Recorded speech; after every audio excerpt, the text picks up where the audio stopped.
Eergisteren kwamen er 3 mannen uit ons bos lopen en die waren op porcini-jacht geweest. Dus we dachten, nou, dan is de hoogste tijd dat we zelf ook ons bos induiken. We zoeken naar eiken en kastanjebomen, want aan de voet van die 2 zouden ze te vinden moeten zijn. Kijk wat ik hier op de grond vind. Er is een kastanjehils, dus we gaan hier even wat nader onderzoek doen. We hebben er een onder een kastanje. En onze buurman vertelde al dat ze ongeveer dezelfde kleur hebben als de bladeren. Die typische vorm.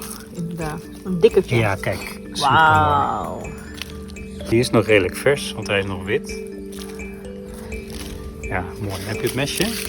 Een mandje.